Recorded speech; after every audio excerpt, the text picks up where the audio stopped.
Shalom, jemaat yang saya kasihi dalam Tuhan Yesus Kristus. Malam hari ini saya mau membawakan renungan pranatal yang saya harap dari sini kita belajar sesuatu untuk kita renungkan menjelang perayaan Natal di bulan Desember.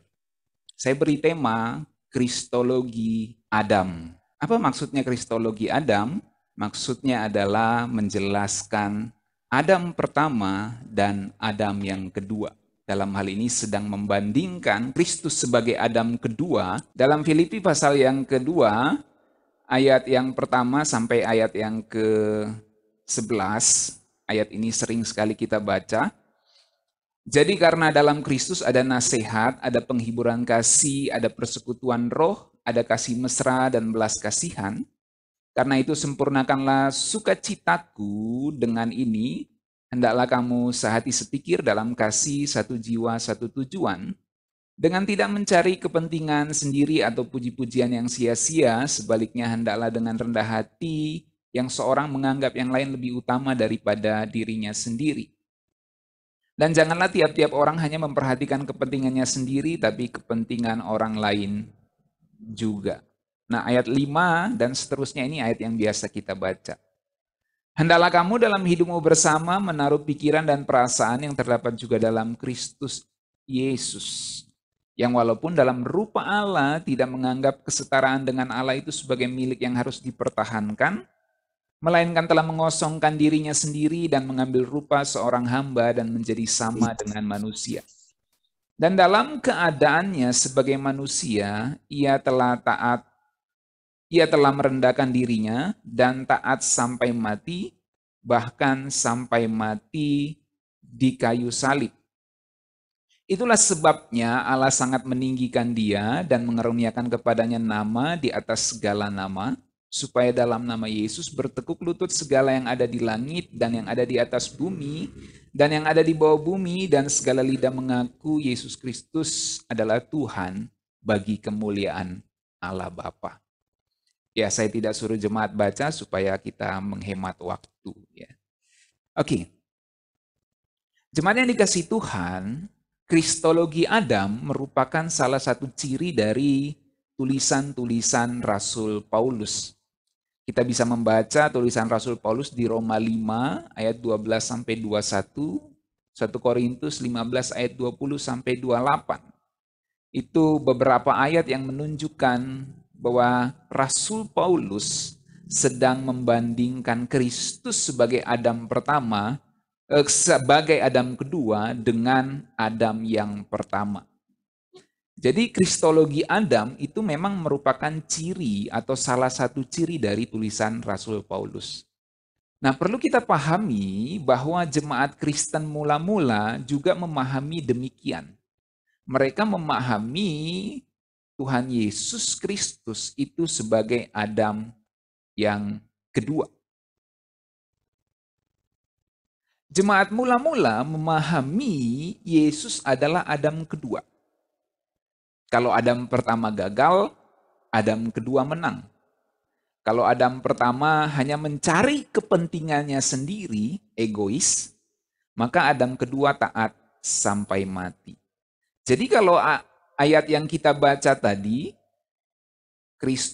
dalam Kristus ada nasihat, lalu ayat 3 tidak mencari kepentingan diri sendiri, kita harus memperhatikan kepentingan orang lain.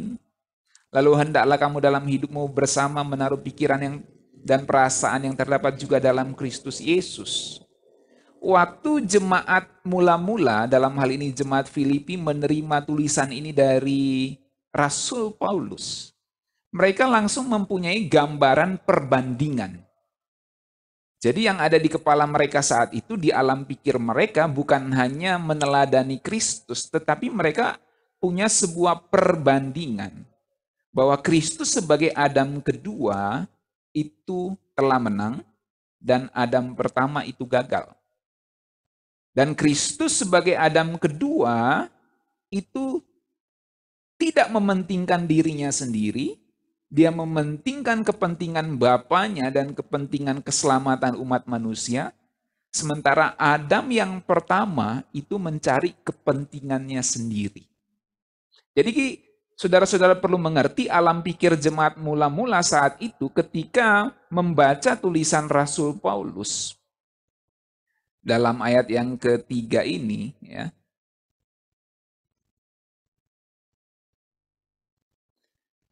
dengan tidak mencari kepentingan diri sendiri atau pujian yang sia-sia.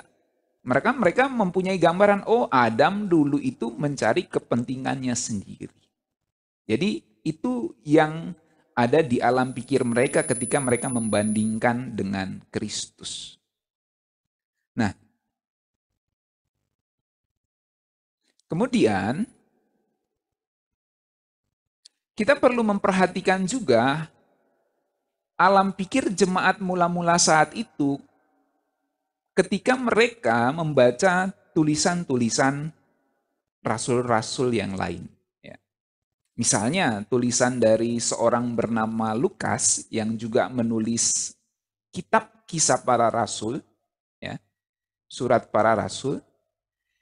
Dalam Lukas 3 ayat 23 sampai 38, kalau kita perhatikan, saudara bisa cek di Alkitabnya sekarang, itu silsilah Tuhan Yesus bergerak naik ke Adam. Benar enggak, saudara ya? Bergerak naik ke Adam. Nah, kalau saudara baca, ayo coba buka Alkitabnya ya. Lukas pasal 3. Nah, dari silsilah Yesus dari ayat 23, ketika Yesus memulai pekerjaannya, ia berumur kira-kira 30 tahun dan menurut anggapan orang ia adalah anak Yusuf, anak Eli, dan selanjutnya bla bla bla sampai ayat 38, anak Enos, anak Set, anak Adam, lalu anak Allah. Jadi memang bergerak naik ke Adam. Di situ nanti Adam terdaftar sebagai anak Allah. Di ayat 38. Nah, yang menarik bahwa setelah silsilah Yesus di kitab Lukas itu, lalu Lukas mendesainnya langsung ke pasal 4, pencobaan di padang gurun. Saudara bisa menangkap sebuah pengertian yang unik di situ. Amin. Bisa melihat sesuatu yang menarik sekarang. Kenapa di versi kitab Lukas yang juga menulis kisah para rasul, dia menulis silsilah Yesus dari bawah sampai ke atas, anak Adam, anak Allah. Lalu dilanjutkan di pasal 4, kisah pencobaan Tuhan Yesus di padang gurun. Menarik kan? Nah, yang saya mau kasih tahu kepada jemaat sekalian adalah bahwa di alam pikir jemaat mula-mula saat itu memiliki arti penting. Bahwa Yesus memang dipahami sebagai Adam kedua. Dan kisah itu bagi mereka, setelah mereka membaca silsilah itu, bagi mereka itu mengingatkan pada kejatuhan Adam. Dalam hal ini tentu mereka memahami bahwa Tuhan Yesus sebagai Adam kedua itu menang, tidak jatuh seperti Adam pertama. Menarik ya? Lalu kalau kita baca dalam Kejadian pasal 1 ayat 26 sampai 27, baiklah kita menciptakan manusia menurut gambar dan rupa kita, itu di kitab Kejadian. Dari situ kita mengerti bahwa Adam diciptakan dalam gambar dan rupa Allah. Sedangkan Adam kedua dalam kitab Filipi yang kita baca tadi, itu berada dalam rupa Allah, morpe Allah. Lalu kemudian dia mengosongkan dirinya yang dalam bahasa Yunani kenoo, dan mengambil rupa, mengambil morpe manusia. Dan dalam keadaannya, skema sebagai manusia, bla bla bla, ia taat sampai mati, bahkan sampai mati di kayu salib dan selanjutnya. Jadi kita melihat ada perbandingan Adam pertama dan Adam kedua dalam Filipi pasal 2 ini. Jadi sekarang saudara melihat perspektif baru dari Filipi pasal 2. Saya sering mengkhotbahkan Filipi pasal 2 atau paling tidak menyinggung Filipi pasal 2, hanya menyinggung kita harus memiliki pikiran dan perasaan Kristus. Nah, sekarang saudara bisa melihat sebuah perspektif yang lebih luas lagi, bahwa rupanya Rasul Paulus ketika dia menyajikan ini kepada jemaat mula-mula saat itu, jemaat mula-mula atau jemaat awal abad-abad pertama itu, memahami atau langsung membuat perbandingan antara Kristus sebagai Adam kedua dan Adam pertama yang dalam konteks ini diciptakan serupa dan segambar dengan Allah. Nah, itu sebabnya kalau kita membaca dalam Kejadian 1 ayat 27 dikatakan, maka Allah menciptakan manusia itu menurut gambarnya, dan menurut gambar Allah diciptakan dia, laki-laki dan perempuan diciptakannya mereka. Kalau kita baca dalam translate Yunaninya, jadi Septuaginta itu bahasa Yunani perjanjian lama, itu ditranslate begini, kai epoiesen hoteos ton anthropon kat eikona. Nah, sudah perhatikan ini, eikona. Eikona ini gambar. Theo di sini menunjuk pada Allah. Jadi menurut gambar Allah, eikona ini gambar. Saya sering katakan kepada saudara bahwa ikon itu gambar, seperti ikon sebuah perusahaan, ikon sebuah event, pon, dan lain-lain. Itu gambar dari bahasa Yunani eikona. Nah, kalau bahasa Ibraninya, gambar itu adalah selem. Ya. Dan dalam bahasa Yunani, eikon, ditranslate eikon. Jadi memang Tuhan Yesus itu gambar Allah. Dan dalam keadaannya sebagai manusia, dia adalah eikon, dia adalah gambar Allah. Kalau dalam keadaannya sebagai Allah, dia juga adalah gambar dari Allah. Dan itu menggunakan kata karakter di Ibrani 1 ayat 3. Saya sering sampaikan itu kepada saudara-saudara sekalian. Kita baca juga dalam Kolose 1 ayat 15, dikatakan ia adalah gambar Allah yang tidak kelihatan, yang sulung lebih utama dari segala yang diciptakan. Gambar di sini juga eikon. Os estin ekon tos theos. Dan selanjutnya. Jadi jelas memang Tuhan Yesus itu gambar. Maka yang perlu saudara tangkap di sini, alam pikir jemaat mula-mula ketika mereka mendengar kata eikon, gambar gitu ya, langsung terpikir terbanding dengan Adam. Wajar saja Kristus ini adalah Adam kedua. Karena memang Adam pertama itu diciptakan menurut eikon, selem Allah. Nah, gak heran juga Rasul Paulus katakan di 2 Korintus 4 ayat 4, yaitu orang-orang yang tidak percaya, yang pikirannya telah dibutakan oleh ilah zaman ini, sehingga mereka tidak melihat cahaya Injil tentang kemuliaan Kristus yang adalah gambaran Allah. Tadi kan kata gambaran di situ kembali ditranslate dalam bahasa Yunani eikon. Jadi jelas sekali. Kemudian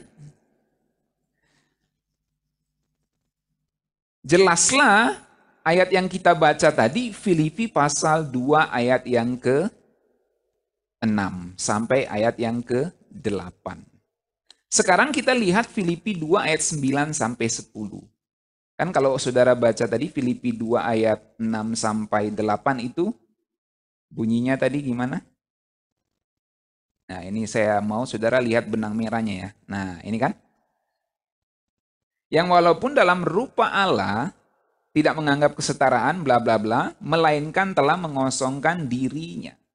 Dan dalam keadaannya sebagai manusia taat sampai mati. Jadi saya sudah bahas bagaimana jemaat mula-mula ini memiliki alam pikir Tuhan Yesus itu sebagai gambar Allah, Adam kedua, dan dibandingkan dengan Adam pertama yang adalah gambar Allah. Kemudian di dalam ayat 9, ini mulai bicara peninggian. Kalau di ayat 6-8 bicara Adam pertama yang mulia, kemudian jatuh dalam dosa, perbandingannya gitu. Sedangkan Kristus yang mulia merendahkan dirinya. Tangkap itu saudara ya. Ini kan perbandingan Adam kedua dan Adam pertama. Adam pertama mulia, jatuh dalam dosa. Adam kedua mulia, mengosongkan dirinya. Mengambil rupa hamba, menjadi sama dengan manusia yang berdosa, walaupun dia harus tanpa dosa, karena bagaimanapun juga harus fair. Dia adalah Adam kedua. Jadi posisinya harus seperti Adam kedua saat diciptakan. Jadi saudara bisa nangkap ya poin yang saya maksud tadi ini biar nggak kehilangan benang merahnya. Kemudian kita membahas ayat 9-nya sekarang. Dalam ayat 9, dalam Filipi itu dikatakan begini tadi. Nah, itulah sebabnya Allah sangat meninggikan dia dan mengaruniakan kepadanya nama di atas segala nama. Supaya dalam nama Yesus bertekuk lutut segala yang ada di langit. Sudah perhatikan ini. Di langit. Dan yang ada di atas bumi. Dan yang ada di bawah bumi. Bawah bumi. Ya. Kenapa ini penting? Kenapa kata-kata ini penting? Sebab sedang dibandingkan dengan Adam. Nah, mari kita perhatikan sekarang. Menarik ini saudara pelajarannya ya. Nah, perhatikan ini.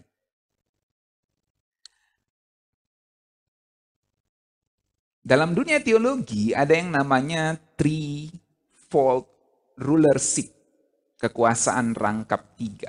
Sudah perhatikan, Adam pertama diberikan kuasa atas apa saja. Kejadian 1 ayat 28.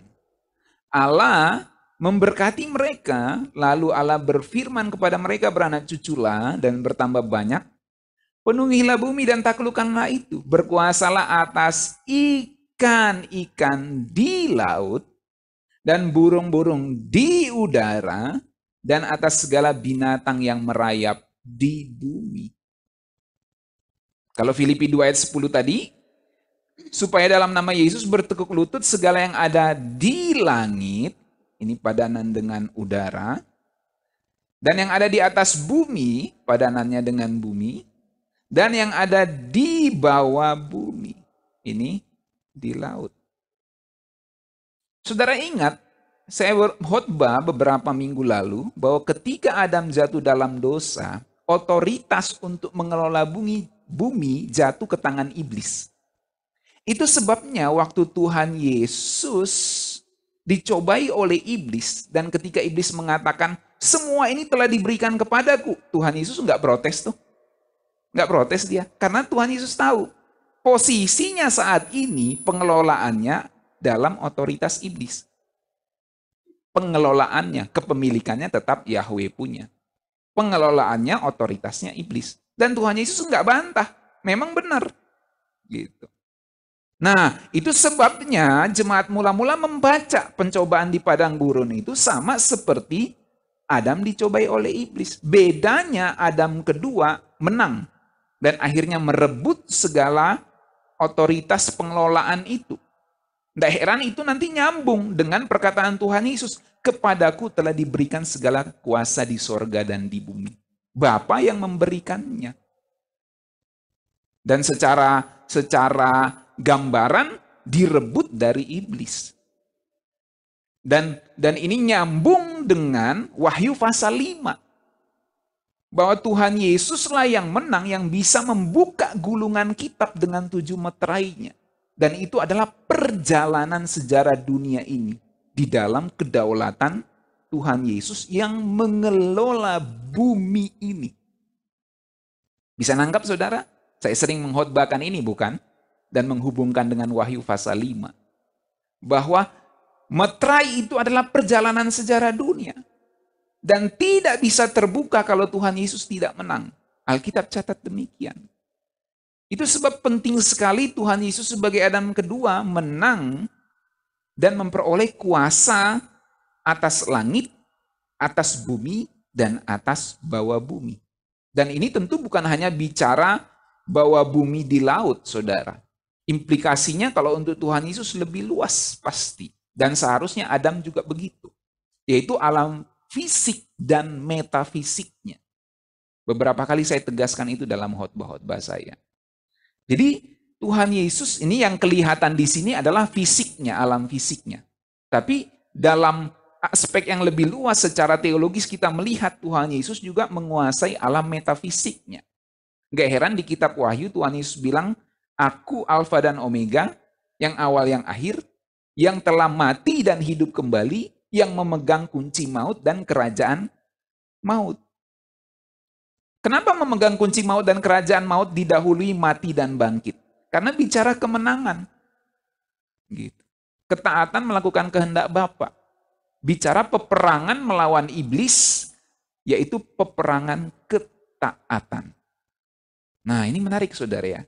Jadi memang jemaat mula-mula itu memahami ketika menerima kitab Filipi ini, ya, yang ditujukan Rasul Paulus kepada mereka, mereka membacanya bukan hanya sekedar, oh kita harus punya pikiran perasaan Kristus, enggak egois, enggak, bukan cuma itu.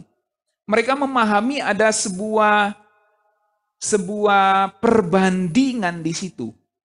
Bahwa ada Kristus sebagai Adam kedua yang sedang disandingkan dengan Adam pertama.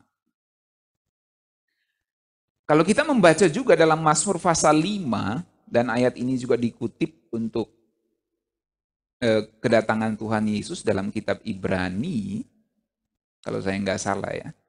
Mazmur 8 ayat 5, apakah manusia sehingga engkau mengingatnya? Apakah anak manusia sehingga engkau mengindahkannya? Namun engkau telah membuatnya hampir sama seperti Allah dan telah memahkotainya dengan kemuliaan dan hormat. Engkau membuat dia berkuasa atas buatan tanganmu. Perhatikan, membuat dia berkuasa atas buatan tanganmu. Manusia itu. Ya. Segala-galanya telah kau letakkan di bawah kakinya. Kambing, domba, dan lembu sapi sekalian juga binatang-binatang di padang, burung-burung di udara, dan ikan-ikan di laut. Saudara perhatikan ada threefold rulership. Ada 3 rangkap kekuasaan di situ. Udara, daratan, dan bawah bumi. Gitu. Dan bahkan disebutkan di sini yang melintasi arus lautan. Jadi semua aspek saudara, seluruh semesta, dalam hal ini semesta bumi ini. Dan pada prakteknya, pada implikasinya ternyata semua jagat raya, fisik maupun metafisiknya. Jadi sampai di sini saya mau katakan bahwa apa yang hilang oleh Adam pertama sebagai akibat dari upayanya merebut kekuasaan, dalam hal ini mau jadi sama seperti Allah. Dia sudah diberikan kuasa, otoritas untuk mengelola bumi, tapi ditipu oleh iblis supaya sama seperti Allah, artinya mau lebih berkuasa lagi. Jadi apa yang hilang oleh Adam sebagai akibat dari upayanya merebut kekuasaan, mau jadi seperti Allah, diperoleh kembali oleh Kristus melalui ketaatan dan kerendahan hati. Adam kehilangan otoritasnya lewat pelanggarannya, lewat pemberontakannya kepada Allah. Tetapi Kristus mendapatkan semua itu kembali melalui ketaatan dan kerendahan hatinya. Begitulah cara jemaat mula-mula membaca kitab Filipi, saudara. Dan itu sebabnya bagi mereka kitab Filipi pasal 2 bukan hanya sekedar sebuah perintah untuk menjadi seperti Kristus. Tapi ada sebuah makna yang dalam di dalamnya. Saudara perhatikan ketika Kristus ditinggikan dalam Filipi pasal 2 ayat 11. Yesus Kristus adalah Tuhan bagi kemuliaan Allah Bapa. Saudara perhatikan, Kristus Tuhan. Dia Tuhan bagi kemuliaan Allah Bapa. Dan kalau saudara baca di ayat-ayat sebelumnya, itu sebabnya Allah Bapa sangat meninggikan dia dan mengaruniakan kepadanya nama di atas segala nama. Jadi udah ditinggikan, dikaruniai nama di atas segala nama, tetapi dikasih ending, dia adalah Tuhan yang tertinggi itu. But, sekali lagi, tapi bagi kemuliaan Allah Bapa. Apa yang saudara pelajari dari sini? Kenapa Rasul Paulus katakan di ayat 5, hendaklah dalam hidupmu bersama menaruh pikiran dan perasaan yang terdapat dalam Kristus Yesus. Karena maknanya dalam sekali, saudara. Bahwa dalam pemuliaan tertinggi Yesus Kristus Tuhan kita itu, tema kerendahan hati dan kepatuhannya tetap dimunculkan. Tetap ada, saudara. Jadi bayangkan dalam peninggiannya tetap ada kerendahan hati untuk tunduk, patuh pada Allah Bapa. Menarik ini, saudara ya. Dalam pemuliaan tertinggi Kristus, kerendahan hati dan kepatuhannya tetap dimunculkan oleh Rasul Paulus. Yaitu Yesus Kristus adalah Tuhan bagi kemuliaan Allah Bapa. Saya sering mengartikan ini bahwa kalau kita memuliakan Kristus, berarti kita memuliakan Allah Bapa di surga. Itu memang benar. Tetapi dari perspektif yang lain kita melihat sesuai konteksnya dan alur pikirnya. Kamu harus belajar dari Kristus yang dalam rupa Allah merendahkan diri. Dan setelah merendahkan diri ditinggikan. Dan di dalam peninggiannya pun dia tetap menjadi Tuhan bagi kemuliaan Allah Bapa. Dia tetap merendahkan dirinya dalam kepatuhan kepada Bapa di sorga. Menarik bukan saudara? Itu sebabnya dalam 1 Korintus pasal yang ke-15. Ada kisah serupa tentang pemuliaan Kristus yang bisa kita bandingkan dengan Filipi pasal 2 itu. Saudara perhatikan konteksnya di 1 Korintus pasal 15. Saudara bisa buka Alkitab saudara dan cek. Kristus digambarkan sebagai Adam kedua. Karena sama seperti semua orang mati di dalam Adam, demikian semuanya akan dihidupkan di dalam Kristus. 1 Korintus 15 ayat 22. Dan selanjutnya bla bla bla. Lalu Rasul Paulus melanjutkan di 1 Korintus 15 ayat 27. Bahwa Allah Bapa telah menundukkan segala sesuatu atau meletakkan segala sesuatu di bawah kakinya. Di sini kita lihat Kristus itu sangat ditinggikan. Tetapi saudara coba perhatikan ayatnya secara detail. Perhatikan. Sebab segala sesuatu telah ditaklukkannya di bawah kakinya. Tetapi kalau dikatakan bahwa segala sesuatu telah ditaklukkan, maka teranglah bahwa ia sendiri yang telah menaklukkan segala sesuatu di bawah kaki Kristus itu tidak termasuk di dalamnya.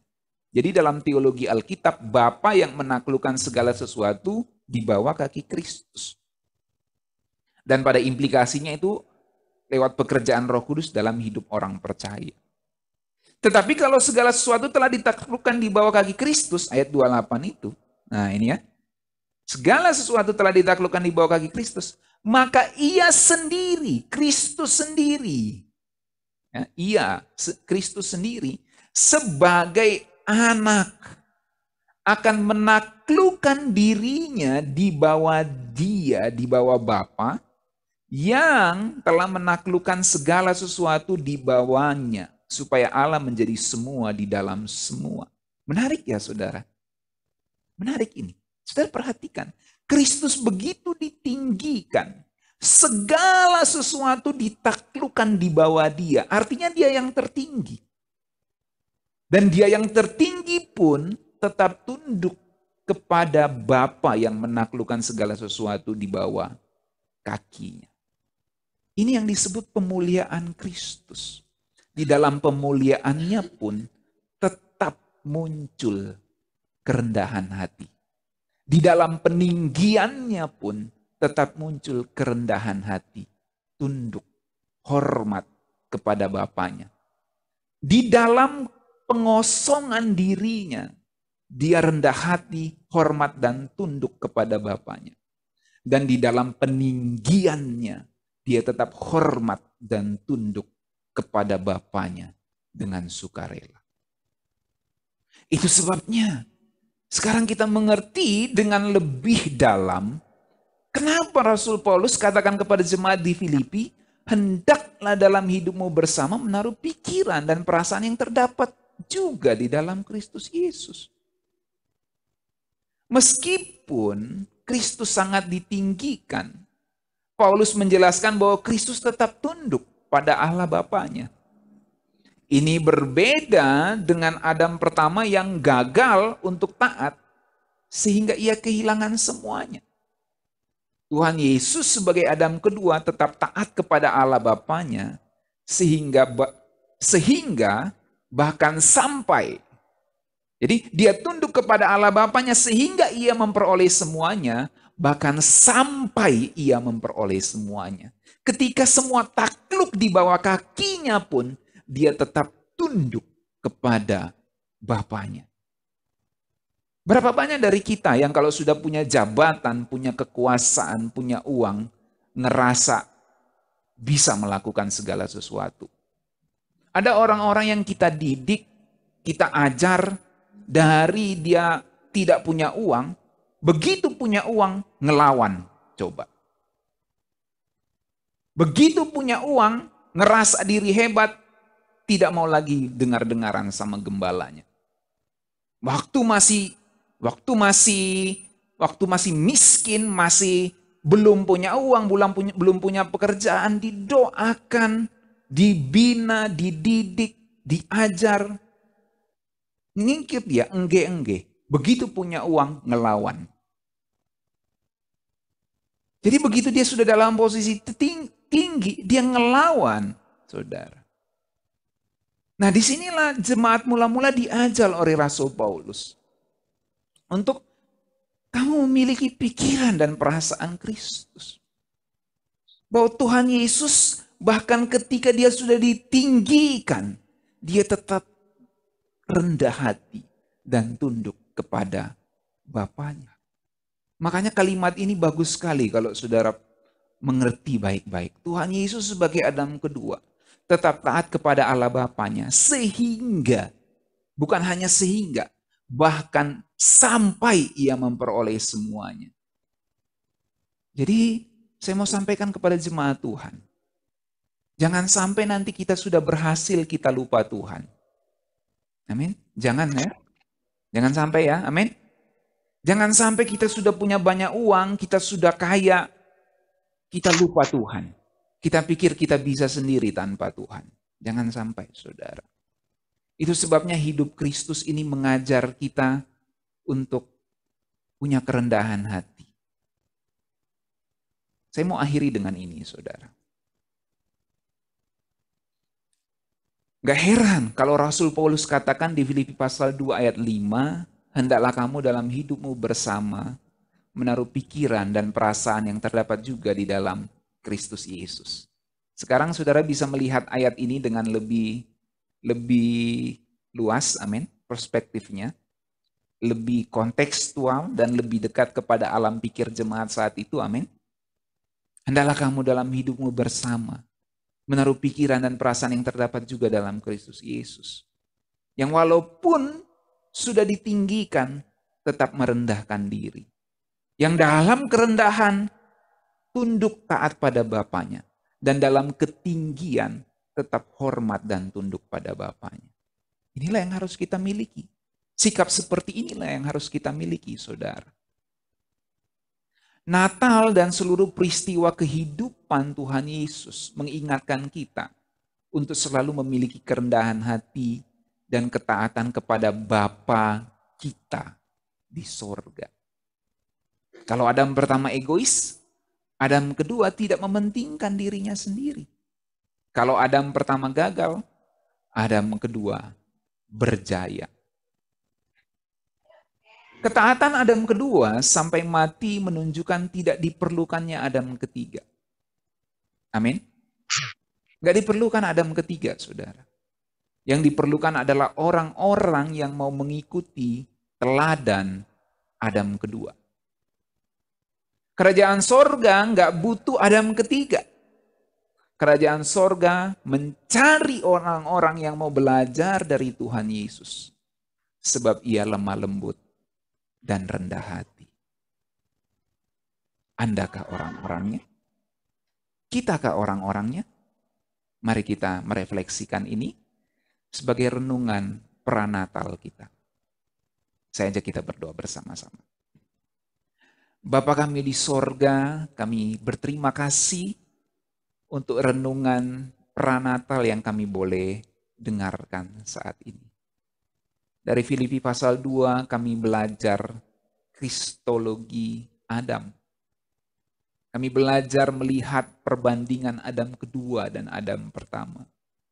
Dan dari situ kami melihat betapa Tuhan Yesus lemah lembut dan rendah hati. Dan kami mau belajar dari Tuhan Yesus. Yang dalam kerendahannya taat, bahkan taat sampai mati kepada Bapa di sorga. Dan dalam ketinggiannya tetap taat tunduk hormat kepada Bapanya di sorga. Ajar kami semua untuk memiliki hati seperti Tuhan Yesus. Sikap seperti Tuhan Yesus. Yang dalam kerendahan kami belajar untuk taat. Di dalam ketinggian kami juga belajar untuk taat kepada Bapa. Di dalam kemiskinan, kesusahan ekonomi kami belajar untuk taat kepada Bapa. Dan di dalam banyaknya duit kami, tebalnya dompet kami, banyaknya tabungan kami tetap belajar untuk taat tunduk kepada Bapa di sorga. Di dalam sedih, kami belajar taat pada Bapa. Di dalam bahagia, kami belajar tetap taat dan tunduk kepada Bapa kami di sorga. Di dalam duka, kami tunduk pada Bapa. Dan di dalam sukacita, kami tetap tunduk pada Bapa di sorga. Bapa, ampuni kami semua. Biarlah renungan malam hari ini, renungan pranatal ini, mengantar hati dan pikiran kami semua untuk memasuki bulan-bulan Natal nanti ini, bulan Natal ini, hari-hari Natal ini, untuk kami bisa melihat, untuk kami bisa belajar sesuatu tentang ketaatan kepada Bapa di dalam perendahan maupun di dalam peninggian. Bapa, terima kasih untuk renungan ini. Kami bersyukur di dalam nama Tuhan Yesus Kristus. Haleluya. Amin.